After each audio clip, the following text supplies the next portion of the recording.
Welcome to another edition of Influence Today with Chet Tart and Terry Lyles. Influence. What influences us? Every day we get up, our phone influences us, our news, the people we live with, the people we go to work with, the traffic. It all influences us. And I got to tell you that I had a big influence that came to me in June of this year. And I'd like to talk a little about it. Terry, welcome. Good morning, and welcome to Influence Today. Thank you. Good to be here. I'm looking forward to hearing your story and your experiences of influence because, as I say, life happens when we're making other plans, so Oh, it's just what it is. that's what happens. That's what happens. So, about a year ago, I was diagnosed with prostate cancer, and I was told that they were going to monitor it because it was called Gleason 6, which is the beginning stages of cancer. Now, here's what I learned that I didn't know. Cancer is a very, very smart disease. What it does is tells your body, hey, it's okay to be in your system because the body normally fights things that shouldn't be in the system. But cancer has a habit of like saying, we're here, we're okay, don't worry about us. We can spread and you'll be okay. And the body goes, okay. I also found out the beginning stages of cancer, when it's small, it has a nice crust around it so that you can't even kill it. And it Mhm. just stays small. So most of the time, the beginning stages of cancer, some people have it cut out and some people don't do anything. Well, after about a year, it started spreading. And once it spreads, that protective shield comes off, and now you can attack it. So they said to me, we have a couple choices for you to attack this prostate cancer. One of the choices was proton radiation therapy. Mhm. And there's a couple of places in Florida that have it, Delray Beach, Jacksonville, and I think Tampa. And that's it. So I had to pick out which city I was going to drive to every day. And of course, I drove to Delray, which is about 30 miles one way, 30 miles back in bumper to bumper traffic in the morning. So I had to get my mind all set up. So, what I learned from this is the power of doing stuff on a continuous basis every single day. I also learned the power of alignment. And I also learned something about the people that actually work in the South Florida Proton Center, their culture there. So, I want to share those three things that I learned. The first one, let's talk about this, the power of alignment. When I went in there, I had a special MRI done where you can see your whole body and they can actually pinpoint the cancer in the prostate. So, in order to do this properly, I had to go in one day and actually get X tattooed on my body so that they knew exactly where the cancer was. They couldn't do a marking, they had to do a tattoo. So, it's permanently little X's that I'll have for the rest of my life. So I'm tattooed. There you go. Who and knew? they did that purposely so that they wouldn't have to, it wouldn't wear off. That's number one. And so when you go in and get this proton radiation, it has to be incredibly exact because it's so powerful when it hits you. They don't want to wreck any good membranes or good tissue inside you. So they put me on this table. It's amazing. The table has my MRI underneath it so they can see exactly where I am. And they're constantly adjusting me so that I'm perfect on that table. Well, this massive machine comes around under you and then photographs you underneath to make sure that you're perfect. And once in a while, they'll come out and move my leg a little bit, or you're on the table naked except for a towel over you. And they'll say, okay, we got to stretch the skin a little bit. It just got to be perfect. And I look at that, I'm going, imagine businesses working on their systems, their training, their people to make sure it's perfectly aligned. So I'm leaving there with all these business stories, because that's how my mind operates, about how important alignment. They had these lasers that were on me, on top of me, pictures under me, and they set me up. It takes about 10 minutes to set you up. It takes about 3 minutes to actually do the proton therapy. So I was going to ask you, what do you think about that and how important alignment and how exact that alignment was so you don't kill other cells? Yeah, that's really interesting because, I use the word alignment in training and coaching every day. I don't use the word balance much because people don't recognize balance as something that's achievable. And I don't know that it really is because I found in my life, my business life, my personal life, if I'm good at one thing, I'm not so good at another thing. So balance implies there's at least two things in a scale. So how do you be good at more than one thing? It's like juggling. And that juggling ability or effect is really alignment. Like I could align multiple things together with my purpose and my mission statement and my actuation of what I think success is based upon that project. But it's really hard to balance and walk through it. So it's not a tightrope kind of thing in leadership, in my opinion. It's more of what you just said. It's alignment of make sure that the picture you have of you, which is your vision of you, aligns with what you're doing today before you turn the machine on and make your first phone call, make your first Zoom call. So alignment is very important to make sure, to your analogy, that it aligns up with the picture of who you are today. Instead of just saying, I'm going to be me, but you're not aligned as you. You're not your best self. And to do that takes time, it takes intention, and it takes some discovery and self-awareness to know how to align ourselves. Well, the important thing is that they had aligned me every single day for 38 days straight. So it's not a situation in that you have a vision and you want your team to follow your vision. I do believe what I've learned there is every day Hmm. you have to talk about your vision. How are Yes. we doing? And the team that worked on me was always setting me up so I was a perfectly aligned. There was two times where the machine stopped. One is because my leg had moved a little bit and they didn't align it properly, and the lasers are so sensitive that it just stopped. The second was that when I was laying there, a small piece of the sheet dropped because I don't know what happened because they can electronically move that chair a little, that table I'm on a little bit, and they did it, and the machine stops. So can you imagine? Hmm. Imagine a leader having their company so aligned that they stop in the middle of it. Is that our core values? Is that our vision? Is that the mission we're working on? Killing distractions and moving forward. That's how powerful that was in my mind. So that's element number one. That's good. No, and again, alignment is so important, and alignment, starts from the top and goes downward and across. So to your point, if the leader is not aligned with the company and what the company has set out to do, probably held accountable by a board of directors or at least an advisory board of directors, recognizing that you're missing the mark, the sooner you can stop and realign, the better you are. From a fiduciary standpoint, from a management standpoint, from a leadership standpoint. And the last thing I thought when you were saying that is who designs these machines? I mean, think about the precision of designing that machine to know how to do that. And that's why all the talk now these days is AI and what is AI and what's happening with AI. And not everything that we don't understand is bad. Obviously, we've got to use it for good, and that was a great experience, I'm sure, for you to see that, on your body. It was a massive machine that moves around you, and the Mm. ceiling and the floor moves with it. So I said, "Does this machine ever break down?" He said, "Yes, it does, but we have a full-time staff here of engineers because we can't have the machine break down, and there's so many moving parts in it that it's important that we have a full-time person watching over this." I thought that was pretty important.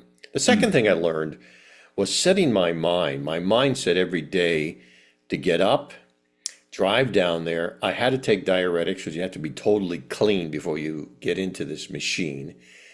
And I have to do a mindset of like, I got to get in the car and drive, no matter how bad the traffic is or how many accidents are on there. I have to be there on time. Mm. So I'd leave a little bit earlier and I drive down there.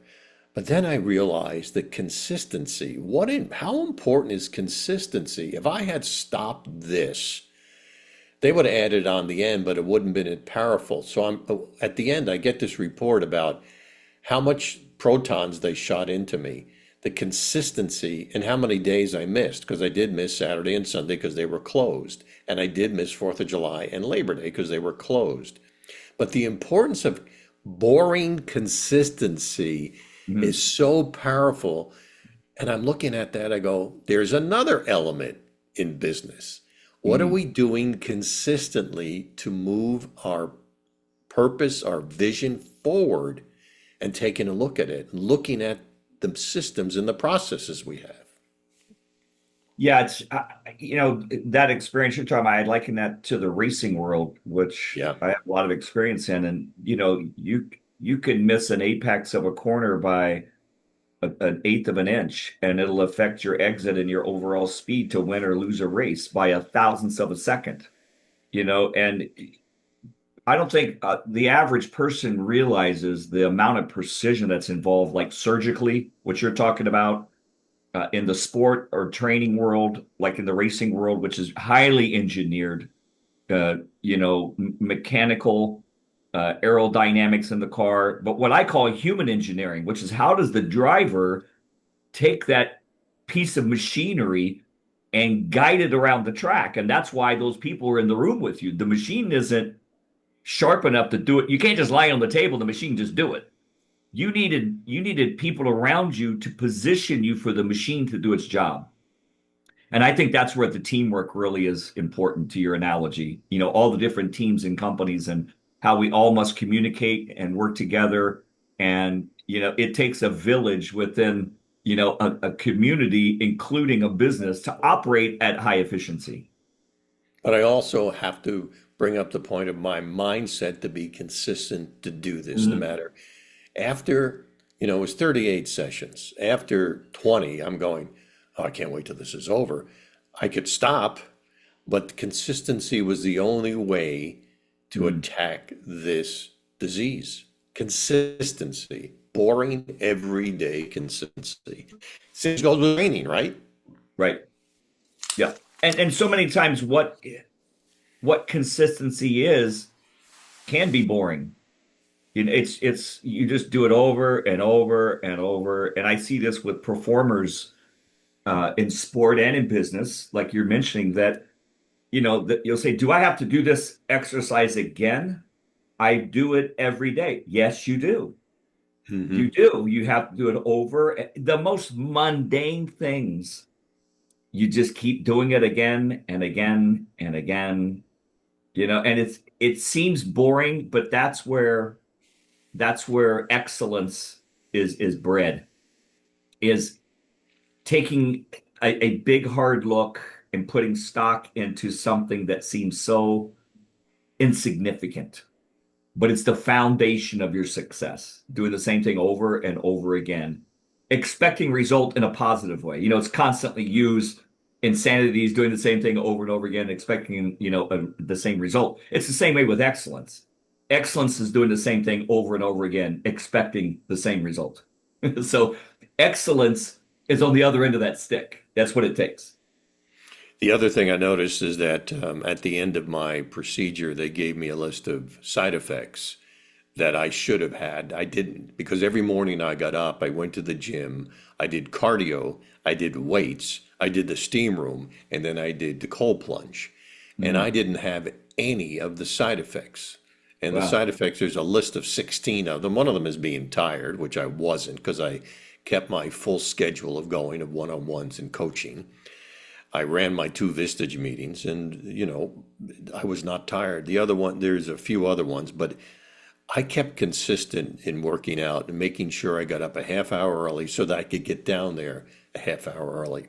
And the last one I noticed at this South Florida Proton Center was their culture. When you walk in, it's a beautiful building, crystal clear, clean. And when you walk in, they don't let you open the doors. There's somebody opening the doors for you at 7 a.m. in the morning. You come in, they greet you. They have these comfortable seats. They have a coffee bar, they have a water bar. The bathrooms are all there, and you sit until they call you in to the other room where you get radiated. Everyone is so friendly. We talked, what type of music do you want to listen while you're in the room? What movies have you seen? Always asking me, how was my weekend? How are you feeling? You see the doctor once a week to make sure you're okay, and everyone's friendly. But here's the thing that happened at the end. It was my last day. I come in, I leave. They said, Chet, you got to come and see the nurse before you leave. Here's your discharge pages. Everyone came out and applauded me for finishing. I had to ring a bell to say I'm done. And they had bubbles and cakes flying all over the place. And I got a thank you card with everyone's signature that worked on me. What kind of culture is that? Hmm. That was powerful. I felt like I had to go back again just to say goodbye again because, it was the end of my treatment, but they made it sound like, let's have a parade for you, Chet. And I guess they do it for everybody. As the front desk person said to me, I make friends every 8 weeks and then make new friends every 8 other weeks because there's people coming and going all the time. What a culture, Terry. What a culture. Yeah, I mean, you described something that's one of my key points in training about, stress utilization, which is we need to celebrate something every day. So that staff celebrated you because you completed the procedures. That's a long time to go every day to get procedures. So it was a big deal. You need to celebrate that. You need to celebrate the smallest things, but that was definitely something to celebrate. And those people obviously understand, those professionals, that they're celebrating what they do because they're promoting life in your body. That's a really powerful thing. Whatever your business is, whatever your product is, your services are, knowing that we touch people's lives, and that's what you and I both think leadership really is the influence of a leader on other people. That's so very important. I had a coaching session with somebody this week, and it came up, and the definition of coach was really powerful to me years ago, and it just came to my mind when I was coaching this athlete. And I said the original definition of coach, if you look it up, is like a carriage that a horse pulls before coaching was really involved in sport. We're talking over 100 years ago. And so you have a carriage or a coach, like you see in New York, when you get in and they take you around the city and they've got the guy guiding the horse, and then you're sitting in the back and, here Yeah, you go, right? right. Somebody's got to guide the power of the horse, and someone is riding in the coach. So the definition of a coach is you're being pulled by something out of your power that you're trying to influence and guide by the reins. Go left, go right, go fast, go slow, and stop, right? So you're doing what you do with the horse, which is your power. But you don't, if you're riding in the coach, you're out of control. The driver is the real coach driver, okay? Then you got the coach riders. And I thought it was such a powerful thing that the coach rides behind the power. It doesn't give the power. It subverts the power. It manipulates, if you will. It influences, whatever words you want to use. And my final thing I said to him was, coaches don't give performers talent or skill. God gives every one of us talent. Skill is the discipline put around it to be awesome. A coach just reminds them of the skill set, which is the routines, the perfectionism that's involved in what you're talking about, doing the same thing, the mundane to make it the awesome thing. And it's very powerful, even though it's very simple. And hopefully it prolongs your life by decades because you did it. Well, thank you. I just wanted to bring those three things up that said this is what I noticed. There's probably other things there that I missed, but I got to tell you, I recap with the importance of consistency, the importance of alignment, and the Mhm. last one is the culture and how they made me feel when I was there. When I left there, I got hugs. I felt it was a family. I was only there from July 4th to Labor Day. And when I left there, they kept saying, Chet, today's your last. They made it a big deal. Today's your last day, and they celebrated. So I want to share that with you. Talk about influence. Yeah. That definitely had an influence. And I'm preparing to write a book on high performance teams, and Mhm. that's going to be part of it, one of the chapters. Yeah, that's awesome. Quick story. My dad has been he would have been 107 this year, so he's been gone for a long time. He was born in 1918, so he was there with horse and buggy. He knew the original definition of coach. Yeah. Um, but he worked in a factory for 34 years and retired. I mean, it was his retirement, and before they could retire you, he had to do a post, not just the interview, but a physical. And he did the physical, and they identified that he had prostate cancer in the early stages. And this is like 1981. Okay. And my idea was with you is what was the treatment like in 1981 versus now? Very different. He had two surgeries, radical surgeries, two times in 30 days, and they were able to remove it all. And he lived another 25 years, Yeah. but that was the radical side. Look at the precision side that was non-invasive that you got because of technology. So I think it's really interesting that medicine has matriculated to the place now where we know so much more about the human body and mind, even though we don't know enough to scratch the surface, but we know more than we did 30 years ago. So, I miss my dad. They saved his life. They prolonged it for 2.5 decades. And, thank God for you, Chet, that you were able to identify it, find it, and get good treatment from that center that took care of you. So you got a lot more influencing to do, my friend. So let's go make a difference today, like every day. Well, men don't go to doctors, and I suggest over 50, you Yes, start getting checked more often because you cannot feel cancer. You do not know it's there. And yes, it also tricks your body by saying, we're good, we belong here, we're okay. And if you get it early, you can kill it. yes. Very So true. So I'm glad you were a part of this today. Thank you, Terry, very much. You're That welcome. was my observation today. And you talk about influence, that was an influence on my life. Thank you for listening to Influence today. If you liked it, please hit the like button. We'd appreciate that. We're looking for comments and please share. And if you want to get in touch with Terry, how do they do that, Terry? How do they do that, Terry? TerryLyles.com, pretty easy. TerryLyles.com. And look forward to hearing anybody's questions and comments as well as you. Thank you. And if you're interested in knowing a little bit more about Vistage, Florida, it's CTART at vistageflorida.com. Look forward to our next session of Influence Today.